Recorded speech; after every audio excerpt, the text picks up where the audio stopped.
वंदो सद्गुरु चरण को, करूं सो प्रेम प्रणाम। अशुभ हरन मंगल करन, श्रीदेव चंद्र जी नाम। श्री प्राणनाथ निज मूलपति, श्री मेहराज सुनाम। तेज कुंवर श्यामा युगल जी को, पल पल करूं प्रणाम। पल पल करूं प्रणाम। बोलिए श्री प्राणनाथ प्यारे की जय। श्री श्यामा महारानी जी की जय। सुंदर साथ जी, हमारा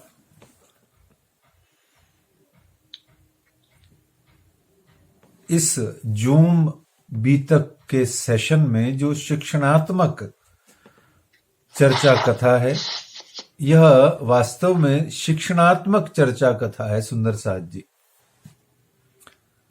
इसमें आपको जहां एक ओर चर्चा कथा का आनंद प्राप्त होगा, श्रवण का, जैसा कि आप श्रावण मास में करते हैं, तो वैसा ही आनंद आपको प्राप्त होगा ही होगा, परंतु साथ ही साथ आपको श्री बीतक साहब की शिक्षणात्मक शैली से आपको बताया जाएगा, ताकि आप स्वयं भी समर्थ हो सकें कि बीतक साहब जी को समझा कैसे जाता है। क्योंकि समझे बिना सुख पार को नाही, जो तुम करो अनेक आचार, राज्य ने वाणी में कहा। बिना समझे हुए कुछ भी हाथ नहीं आने वाला। उंगली फेरने से हाथ नहीं आएगा, सेवा पूजा करने से हाथ नहीं आएगा, विविध कर्म कांड करने से हाथ नहीं आएगा, और किसी आदमी के, गुरु के, किसी व्यक्ति के चक्कर लगाने से भी यह काम नहीं आने वाला। ब्लंट लैंग्वेज में बात की जा रही है कि जब तक वाणी और बीतक की और शास्त्रों की समझ नहीं होगी, तब तक समझ में, बुद्धि में, ज्ञान में हमें वो तत्व आनंद नहीं दे पाएगा। तो आइए सुंदर साथ जी, बीतक को हम शिक्षणात्मक शैली से शुभारंभ करें आज के सेशन का। अब तक हमने जाना था सुंदर साथ जी कि कल के सेशन में हमने जाना था कि कथा का महात्म्य क्या है, एक कथा सुनने का महत्व क्या है, इंपॉर्टेंस, सिग्निफिकेंस क्या है। दूसरा हमने जाना था कि कथा करने का, कथा सुनने का और कथा चर्चा स्वयं आयोजित करवाने का। तीन बातें हो गई, सुनना, कथा करना और कथा चर्चा करवाना। तीन बातें हो गई। तीनों का पुण्य, तीनों का लाभ, तीनों की महिमा और तीनों से आत्म जागृति संभव होती है। ये हमने कल के बीतक सेशन में जाना था। और हमने यह भी जाना था कि ये जो श्री तारतम बाणी, श्री बीतक साहब जी की महिमा क्या है। और उससे पहले हमने लालदास जी महाराज जी का भी जीवन परिचय पाया था, जो कि ग्रंथकार हैं। तो इस प्रकार हमने तीन चीजों का संक्षेप में परिचय पाया, ग्रंथ, ग्रंथकार और ग्रंथ का सत्संग। देखिए तीन बातें हो गई। क्या क्या हो गई? एक ग्रंथ स्वयं किताब, दूसरा ग्रंथकार उस किताब का अवतरण या रचना करने वाले, और तीसरा हो गया उस किताब का, उस ग्रंथ का जो चर्चा कथा है, सत्संग है, वो हमने पाया। तो यहां तीन बातें आई, तो इसको यहां समझना है सुंदर साथ जी। जब तक तीन प्रयागराज में, उत्तर प्रदेश में प्रयागराज में त्रिवेणी है, गंगा जमुना सरस्वती, इसी प्रकार से आध्यात्म की त्रिवेणी क्या है? आध्यात्म की त्रिवेणी है सदगुरु, सदग्रंथ और सत्संग। सदगुरु, सदग्रंथ और सत्संग। जब तक गुरु के चरणों में, गुरु की चरण शरण में रह करके आप सदग्रंथ का, किसी भी ग्रंथ का बैठ करके श्रवण नहीं करोगे तब तक, अर्थात इन त्रिवेणी में जब तक आप स्नान नहीं करोगे, डुबकी नहीं लगाओगे, तीनों के लिए जरूरी है गुरु, ग्रंथ और संग। तो जब तक ये तीनों नहीं होते, अध्यात्म के जीवन में प्रवेश ही नहीं हो पाता। इस प्रकार से हमने अब तक जाना। कल हमारा विषय चल रहा था कि चर्चा कथा हमारे अंतर हृदय की आत्मदृष्टि खोल देती है और देहाध्यास यानी कि मैं शरीर हूं की भावना को शिथिल करके मैं आत्मा हूं, परम धाम की आत्मा हूं, इस भावना को वो प्रबल कर देती है। कहने का मतलब हो गया कि शरीर और संसार से हमारा डिटैचमेंट करके परमात्मा और परम धाम और आत्मा से हमारा अटैचमेंट कर देती है। ऐसी ये चर्चा कथा होती है। उसमें कल हम जान रहे थे कि चरित्र और लीला क्या होता है, एक। दूसरा हम ये जानने का प्रयास कर रहे थे कि कर्म और लीला क्या होती है।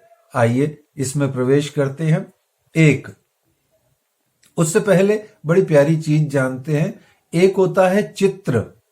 हम चित्र की पूजा बहुत करते हैं। चित्र का हम धूप, वंदन, माला, पुष्प अर्पण आदि इतना करते हैं कि मोटी मोटी बहुत महंगी महंगी मालाएं हम पहना देते हैं चित्र को।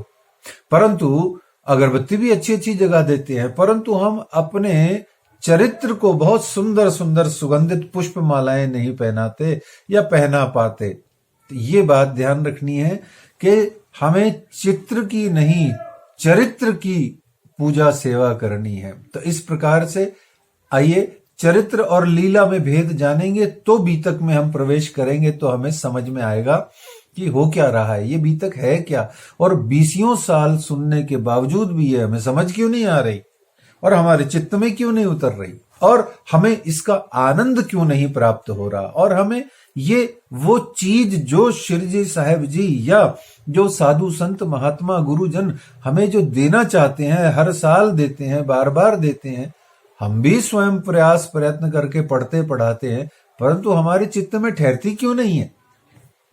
ये बात इसलिए समझ में नहीं आती क्योंकि चरित्र और लीला में भेद ही हमें बहुत कम पता है। आइए, चरित्र किसे कहते हैं? चरित्र होता है अनुसरण करने के लिए। चरित्र होता है अनुसरण करने के लिए, ठीक है, और लीला होती है होने के लिए। एक चरित्र होता है, एक लीला होती है, ठीक है। और चित्र एक होता है और एक कर्म होता है। तो चित्र को तो समझा, अब चरित्र और लीला को जाने। चरित्र कहते हैं कैरेक्टर को और लीला कहते हैं लीला को, कि लीला के लिए अंग्रेजी में कोई शब्द नहीं है। तो चरित्र अनुसरण करने के लिए होता है, जिसका कैरेक्टर का आप अध्ययन मनन चिंतन करके, उसको देख करके, उसको सुन करके आप उस कैरेक्टर को फॉलो करें। और ये फॉलो करना आपके लिए ऐसे होगा, एक पुल के रूप में, एक पुल के रूप में होगा, ओवरब्रिज के रूप में होगा, कि जैसे ही आप यहां से वहां, यानी कि जैसे वो चरित्र अपना जीवन अच्छे से जीता हुआ, जीवन मुक्त अवस्था में रहता हुआ परमात्मा को प्राप्त हुआ, तो उस जीवन का चरित्र क्या है, वो जब आपको पढ़ना होगा तो आपको समझ में आएगा अनुसरण कैसे करना है। और लीला होती है सुंदर साथ जी मनन चिंतन और श्रवण करने के लिए। लीला का श्रवण किया जाता है, चिंतन किया जाता है, मनन किया जाता है, रमण किया जाता है। उसमें चिंतन से, चितवनी से, मेडिटेशन से उसमें सैर करी जाती है। जैसे जब कभी कृष्ण कथाएं भागवत जी में, रास लीला आदि, या हम अभी आगे भी जो हम पढ़ेंगे तो उसमें लीला जितनी भी आएगी वो सब लीला हमें चिंतन करने के लिए है, मनन करने के लिए है, जिसके श्रवण मात्र से मन का मैल धुल जाए, मन निर्मल हो जाए और हृदय जिनकी लीला का श्रवण कर रहे हैं उनके स्वरूप, उनके नाम, उनकी उनके नाम, उनके रूप, उनकी लीला, उनके धाम और उनके प्रेम से लबालब भर जाए, ऐसी होती है लीला का श्रवण, लीला की चर्चा, लीला की कथा, लीला की चर्चा, कथा का श्रवण। तो चरित्र तो सिंपल बात है, आप महापुरुषों के चरित्र का भी अनुसरण कर सकते हैं, परंतु महापुरुष लीला नहीं करते हैं। समझ रहे हैं बात? जैसे अन्य अन्य महापुरुष होते हैं या जो बड़े बड़े नेशनल कैरेक्टर्स होते हैं, तो वो चरित्र निभा करके अपना जीवन सुंदर दिखाते हैं और बनाते हैं और प्रेरणा बन जाते हैं, परंतु वो लीला नहीं करते। लीला कौन करता है? यहाँ लीला को कौन करता है को समझने के लिए हमें समझना होगा कर्म और लीला, इन दोनों में क्या अंतर्भेद है। तो देखिए, बहुत ध्यान से समझिए। जो इंसान, जो पुरुष, जो मनुष्य इस जगत में जन्म लेता है, तो वो जो कुछ भी कार्य करता है वो कर्म कहलाता है। वो जो कुछ भी करता है उसे कर्म कहते हैं। परंतु भगवान, ईश्वर, ब्रह्म या परमात्मा जब इस जगत में अवतार लेते हैं या स्वयं आते हैं या अपने आवेश और अपने आदेश से वो इस जगत में स्वरूप धारण करके लीला करते हैं, तो उस समय उसे लीला कहा जाता है। जो वो करते हैं उसे लीला कहा जाता है। इंसान, साधारण मनुष्य जो करे वो कर्म, और भगवान आके करें तो वो लीला। अब दोनों में फर्क क्या है? देखिए, जो मनुष्य करे उसे कर्म कहते हैं और कर्म का फल मिलता है, और फल में पाप और पुण्य का समावेश होता है, और उस पाप पुण्य के समावेश से पुनः कर्म बनता है और पुनः अंतःस्करण का वो बैलेंस जो है वो अगले जन्मों में ट्रांसफर होता है। या यूं कहा जाए कि कर्म करने से जो फल का है उद्देश्य जुड़ा हुआ, उससे पुनर्जन्म, पुनरागमन होता है और पाप पुण्य का उसमें प्रभावना होती है। परंतु ईश्वर, ये भगवान या जिसे परमात्मा कहें, वो जब प्रादुर्भूत होते हैं, आविर्भूत होते हैं, प्रकट होते हैं या अवतार लेते हैं, तो उनके द्वारा किए जाने वाले कर्मों का, पाप पुण्य का कोई फल नहीं होता, क्योंकि वो स्वयं ईश्वर ही है जो वो कर रहे हैं। बस इसीलिए वो लीला हो जाती है और हम जो करते हैं वो कर्म हो जाता है। तो कहने का भाव, जिसमें पाप और पुण्य का समावेश नहीं हो, और संक्षेप में जिसमें फल का समावेश नहीं हो, और जिसमें और संक्षेप में कहा जाए कि जिससे कोई भी किसी भी प्रकार का पुनर्जन्म का बंधन का कोई भाव नहीं बनता हो, उसे हम लीला कहते हैं और शेष को कर्म कहा जाता है। तो इस प्रकार से ये पांचों स्वरूप इस जगत में आए, जिन्होंने चरित्र भी निभाया और लीला भी करी। चरित्र भी निभाया और लीला भी करी, और लीला का उन्होंने लीला को चमत्कार नहीं कहते हैं, ध्यान रखना अच्छे से। लीला का मतलब चमत्कार नहीं होता, लीला का मतलब जादू नहीं होता, लीला का मतलब मिरेकल कर दिया नहीं होता, लीला का मतलब यूं हाथ रखा, यूं यूं किया और काम सिद्ध हो गया। ना ना ना ना ना, ये नहीं होता। और साधु संत महात्माओं का दर्शन किया तो आपके जीवन में कोई चमत्कार हो जाएगा, ये भी गलत बात है। होगा, साधु संतों के दर्शन से, उनको भोजन प्रसाद कराने से, उनको दान दक्षिणा देने से, उनके साथ बैठ करके कथा चर्चा सुनने से आपके जीवन में परिवर्तन होगा, आपकी आत्मा में जागृति आएगी, आपके कठोर हृदय द्रवीभूत होके पिघल करके प्रेम युक्त होंगे, निश्चित रूप से होंगे सुंदर साथ जी। परंतु कोरे कोरे किसी भी दकियानुसी रूढ़िवादिता में नहीं उलझें कि ये देखो दर्शन कर लिए गुरु के और हमारा बेड़ा पार हो गया। कभी नहीं होगा।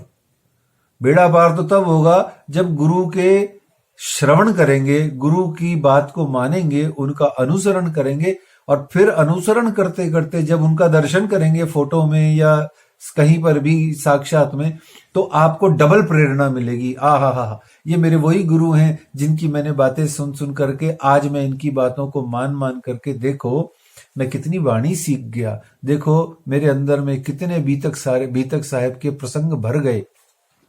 देखो मेरा जीवन कितना मीठा मीठा सुंदर सुंदर इश्कमय हो गया, अब तो मेरे जीवन में श्यामा श्यामा श्यामा श्यामा होता है। ऐसे में गुरु का लाभ होने वाला है। ठीक है, तो आप देखिए पांचों स्वरूप जो हैं सुंदर साथ जी, वो इस जगत में आए, चरित्र भी करी, लीला भी करी, और परम धाम में सुंदर साथ जी न चरित्र है, बहुत ध्यान से सुनिए, परम धाम में न चरित्र है न लीला है, दोनों ही नहीं है। परम धाम चूंकि अनादि अनंत अखंड चिरंतन है, इसलिए वहां पर सिर्फ और सिर्फ दैनिक जीवन है, सखी हमारा जीवन है ना। तो इस प्रकार से, लेकिन परम धाम में होने वाले जो भी कुछ है उसको कहने को लीला कहा जाता है, परंतु वो सच्ची में लीला नहीं है, क्योंकि लीला में तो कर्म जुड़ा हुआ है, लीला में तो कुछ जुड़ा हुआ है, लीला में तो कुछ कार्य जुड़ा हुआ है, और परम धाम में कोई कार्य होता ही नहीं है, हो ही नहीं सकता है। तो वो बाद में देखेंगे क्या है वहां पर, परंतु अभी समझने की बात है। तो इस प्रकार से सुंदर साथ जी रिजल्ट ये आया कि चरित्र का करना है अनुसरण, चरित्र का करना है अनुसरण, लीला का करना है चिंतन, और परम धाम में अथवा ब्रजरास में होने वाली जो लीला है उनमें करना है रमण।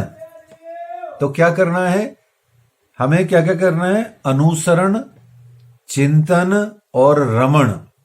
अनुसरण करना है कैरेक्टर का, ठीक है, गुड कैरेक्टर, महापुरुषों का, देशभक्तों का, बड़े बड़े बहुत बड़े बड़े नेशनल कैरेक्टर्स का हमें अनुसरण फॉलो करना है, क्योंकि उसी से हमारा जीवन, बाह्य जीवन भी और आंतरिक जीवन भी सुंदर बनता है।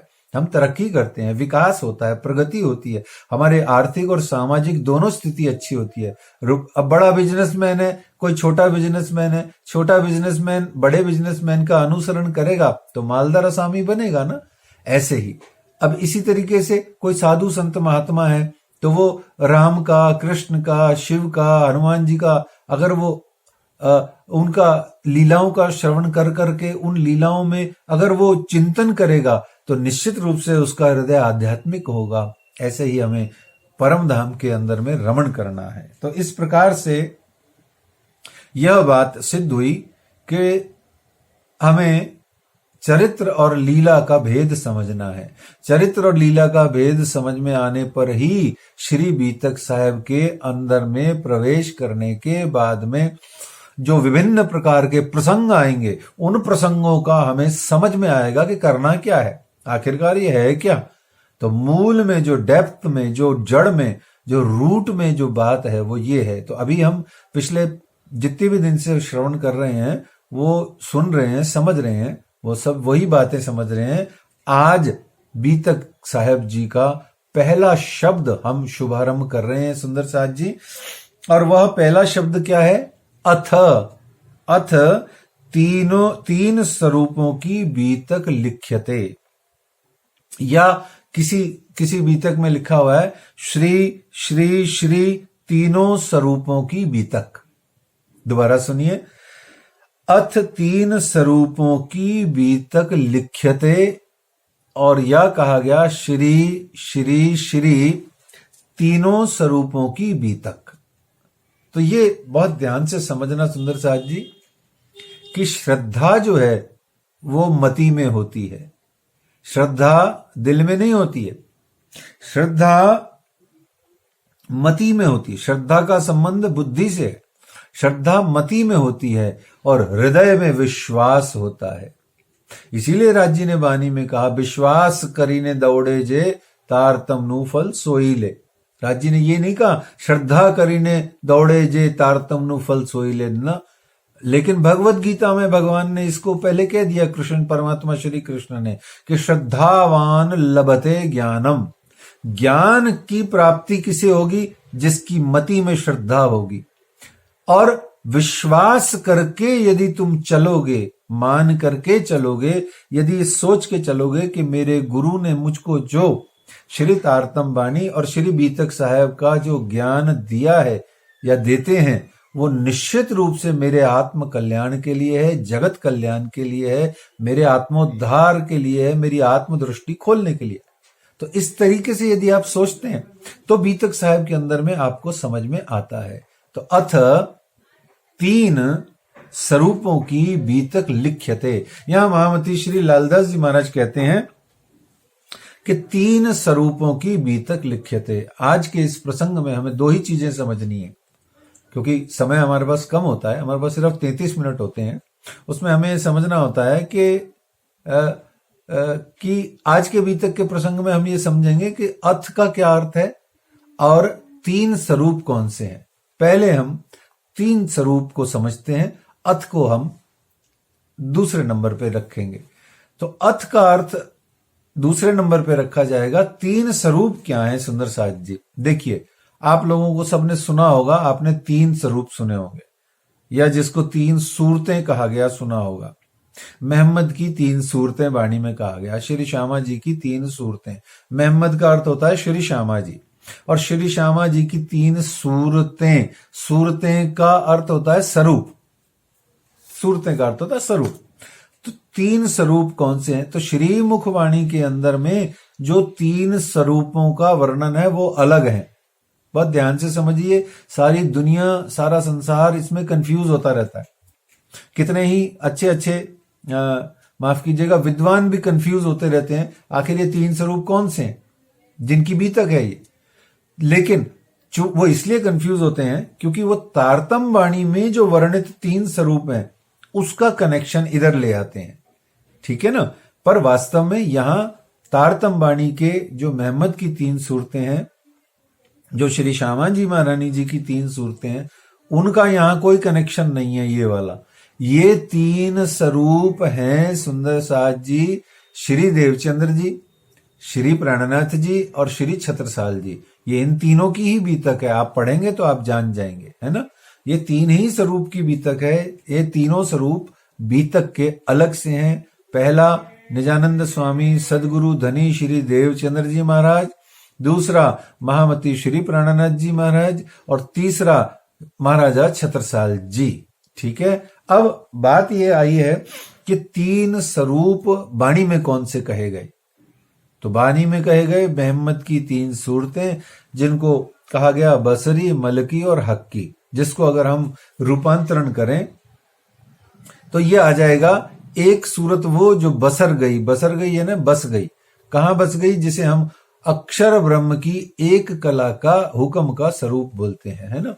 तो उस प्रकार से हुक्म का स्वरूप हो गई एक, और दूसरा स्वरूप हो गई मलकी। मलकी कहते हैं मलकियत, माल मत्ता खजाना, जो संपदा लेकर के आए, बहुत धन लाए धनी, बहुत धन लाए धनी धाम से। तो धन जो लाए, जो मलकियत लाए, जो माल मत्ता खजाना लेकर के आए, वो मलकी सूरत। और तीसरा हो गया हक्की सूरत, यानी कि श्री प्राणनाथ जी। हक्की सूरत का अर्थ हुआ हक, जो सत्य। हक की हिंदी क्या होती है? सत्य। हक का मतलब राज्य नहीं होता, हक का मतलब राज्य नहीं होता।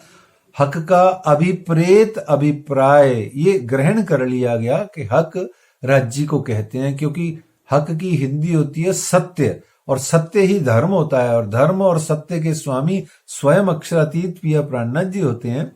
इसलिए हक को राज्य कह दिया जाता है।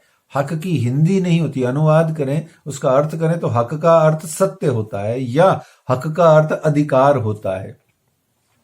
तो इस प्रकार से बहुत अधिक विस्तार नहीं करते हुए ये समझना है कि ये 3 सूरतें हो गई। अब इसके बाद में और बहुत प्यारी प्यारी 2-3 चीजें हैं, संक्षेप में सुन लीजिए और विस्तार से हम फिर आगे वाले दिनों में लेते रहेंगे। 5 स्वरूप कौन से हैं? अगर ये 3 स्वरूप हैं तो विचार कीजिए, ये 3 स्वरूप हैं तो 5 स्वरूप कौन से हैं? प्यू 5 बेर हम वास्ते सागर में डारिया आप। तो 5 स्वरूप कहे गए सुंदर साथ जी। पहला स्वरूप ब्रज का, कौन सा? पहला स्वरूप ब्रज में बाल कृष्ण लाल की जय। दूसरा स्वरूप रास का, वृंदावन बांके बिहारी लाल की जय। तीसरा स्वरूप हुक्म के स्वरूप की जय। चौथा स्वरूप निजानंद स्वामी की जय। 5वां स्वरूप श्री प्राणनाथ प्यारे की जय। ये 5 स्वरूप राज्य के हैं, ठीक है। और वो 3 स्वरूप श्री मोहम्मद की, जो श्री श्यामा जी की 3 सूरतें हैं। अच्छा, ये हैं। तो फिर श्री श्यामा जी के यानी रू अल्लाह के दो जामे कौन से हैं? रू अल्लाह भी श्यामा जी को कहते हैं, मेहमद को कहते हैं, फिर उनके दो जामे कौन से हैं? अच्छा, जामे का अर्थ क्या होता है? तो जामे का अर्थ होता है सुंदर साथ जी शरीर। जामा वस्त्र को कहते हैं और वस्त्र कहते हैं शरीर को। भगवत गीता में भी परमात्मा श्री कृष्ण ने कहा वासांसी जीर्णानि यथा विहाय। तो इसी तरीके से जैसे वस्त्र बदलता है मनुष्य, ऐसे ही आत्मा शरीर बदलती है। तो ये शरीर कहे गए दो जामे। अब दो जामे कौन से हैं? आप सबको मालूम है, सदगुरु देवचंद्र जी और श्री मेहराज जी यानी श्री प्राणनाथ जी। तो इस तरीके से वो रू अल्लाह के दो जामे कहे गए। चलिए, हो गए 5 स्वरूप, 3 स्वरूप, 2 जामे। अब 3 ब्रह्मांड देखिए, कौन से हैं 3 ब्रह्मांड? 3 ब्रह्मांड हुए जो अब ऐसे हुए न होसी कब, इन तीनों में ब्रह्म लीला भई, ब्रज रास जागनी कही। देखिए 3 ब्रह्मांड हो गए, कौन से? ब्रज रास जागनी। तो इस तरीके से ये 3 ब्रह्मांड हो गए। अब फिर और सुनिए बड़ी प्यारी बात कि चलिए 3 ब्रह्मांड हो गई, फिर ये एक रात कहते हैं, एक रात कहते हैं, लैलत कद्र की रात जिसे कहते हैं, लैलतुल कद्र की रात, एक रात है। फिर इस रात के ताके 3 तकरार भय, सो भय तीनों इंड। तो एक रात के अंदर में तकरार हुई और तकरार में मना किए, फिर 3 बार मना किया, तकरार हुआ और एक रात के फिर उन्होंने खंड कर दिए 3। तो एक रात के 3 खंड कौन से हैं? तो वो भी ब्रजराज जागनी ही है। तो इस तरीके से फिर कहा कि एक रात हुई, इस रात में फिर आगे कहा कि जागनी लीला के 6 दिन कहे गए। सुंदर साथ जी, बड़ा आनंद आ रहा है, बहुत आनंद की बात है। इसको जब तक हम बैठ के समझेंगे, पढ़ेंगे और लिखेंगे नहीं ना, ये समझ में नहीं आने वाला। अभी सुनने में तो अच्छा लगेगा, पर जब तक स्वयं लिख करके रटेंगे नहीं और बार इसको आगे बीतक के अंदर सुनेंगे नहीं, ये रुकने वाली नहीं है, मुझे भी पता है। परंतु अभी सुनना तो पड़ेगा ना, कहीं से तो शुरू करना पड़ेगा। तो कहते हैं एक रात में 3 खंड बने, 3 ब्रजराज जागनी, रात का पहला खंड, अर्धरात्रि का खंड और आगे वाला खंड। फिर उसके बाद में कहते हैं कि एक रात के अंदर में ही 6 दिन आ गए। बीतक की शुरुआत होगी 6 दिन, पहला दिन, दूसरा दिन, तीसरा दिन, चौथा दिन, 5वां दिन, 6ठा दिन। पहला दिन किसका? ब्रज का। दूसरा दिन किसका? रास का। तीसरा दिन किसका? हुक्म के स्वरूप का। चौथा दिन किसका? देवचंद्र जी नौतनपुरी का। 5वां दिन किसका? पन्ना परम धाम का और ये श्री प्राणनाथ जी का। और 6ठा दिन किसका? सुंदर साथ जी, मेरा, आपका, हम सब का, सारी सृष्टि का, सारी कायनात का। और इसके सिरदार कौन है 6ठे दिन के? पता है आपको? वर्तमान में जाहिरी पक्ष की अगर बात करें तो जो तीसरा स्वरूप बीतक का हम पढ़ रहे हैं, चित्रसाल जी, वो सरदार हैं। ये सारा जगत संसार महामती श्री प्राणनाथ जी के आशीर्वाद से, उनकी कृपा से ये छत्रसाल जी की जागनी है। एक धामी सुंदर साथ को और जो मूल अग्रवाल परिवार और महेश्वरी परिवार हैं उनको छोड़ दिया जाए तो ये सारा जगत छत्रसाल जी महाराज की जागनी है। मैं भी उन्हीं की जागनी हूं। आप भी जो सुन रहे हैं, यदि अग्रवाल और महेश्वरी नहीं है तो आप सब भी उन्हीं की जागनी है, छत्रसाल जी की। अगर धामी नहीं है तो इस तरीके से बड़े प्यारी प्यारी बातें आपको बीतक में आगे आनंद देंगी। तो इस तरीके से 3 स्वरूप कौन से हैं ये हमने जाना। तो और तीनों स्वरूपों का हम बहुत सारा विस्तार करेंगे आगे। एक और बात वाणी में कहेगी, बाल, किशोर और बुढ़ापन। 3 स्वरूप ये भी कहे गए। कौन कौन से? एक बाल स्वरूप, एक किशोर स्वरूप, एक बुढ़ापन स्वरूप। ठीक है ना? बाल स्वरूप कौन, किशोर स्वरूप कौन, आपको सबको पता है। बाल कौन है? बाल कौन है? लड्डू गोपाल। किशोर कौन है? वृंदावन बांके बिहारी लाल। और बुढ़ापन कौन? श्री जी साहेब जी खुद। अजऊ जवानी है कायम, बूढ़ा बाबा बूढ़ा हो के खेल दिखावसी, कहा ना बाणी में राज जी ने खुद। तो इस तरीके से ये बहुत आनंद की, अभी और बहुत सारी छोटी छोटी बहुत सारी बातें बीच में आएंगी।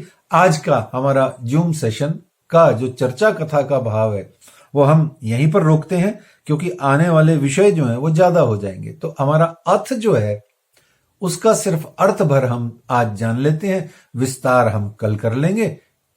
अर्थ का अर्थ संस्कृत का शब्द है, अ और था, अथ। इस अथ का अगर हिंदी अनुवाद करा जाए तो इसका हिंदी अनुवाद होता है अ और ब, अब।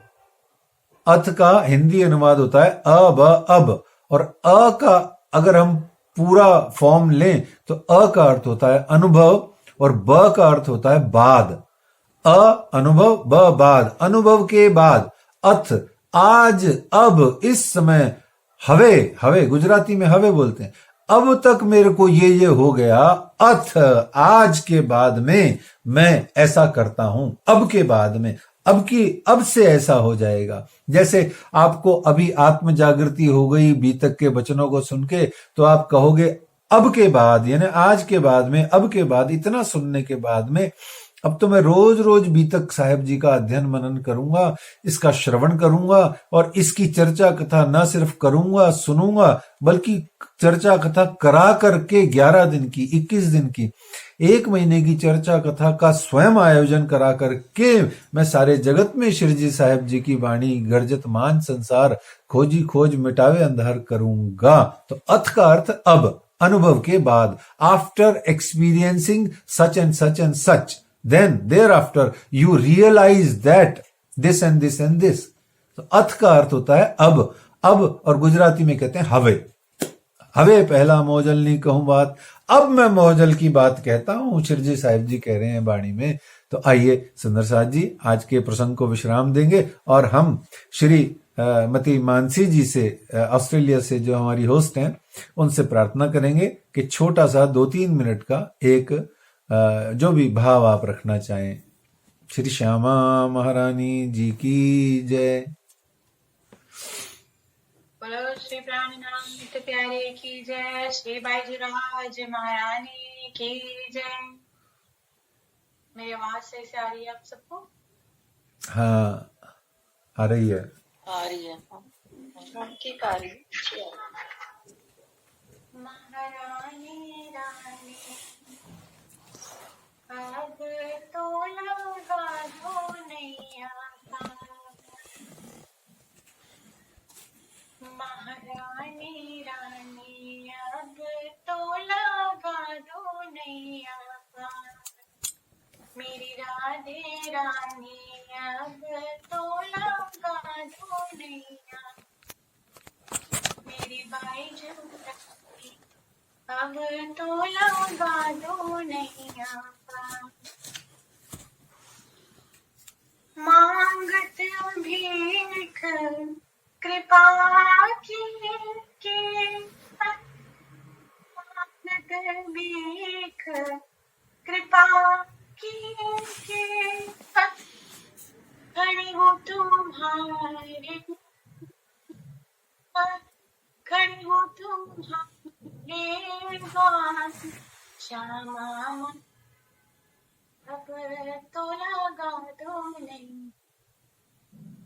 मेरी बाईजी रानी अब तो लगा दो नैया पार।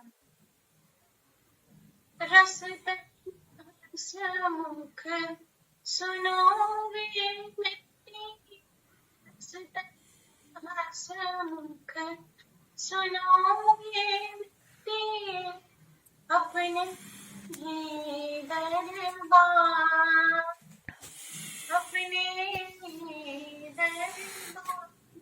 श्यामा महारानी अब तो लगा दो नैया पार। मेरी बाईजी रानी अब तो लगा दो नैया। बार बार मैं विनती करती, बार बार मैं अर्ज करती, चरणों में लियो एक बार, चरणों में लियो एक बार। श्यामा अब तो लगा दो नैया पार। मेरी बाईजी रानी अब तो लगा दो नैया पार। श्यामा महारानी अब तो लगा दो नैया पार। लो श्री बाईजी रानी जय। प्रणाम सुंदर साथ जी, प्रणाम जी।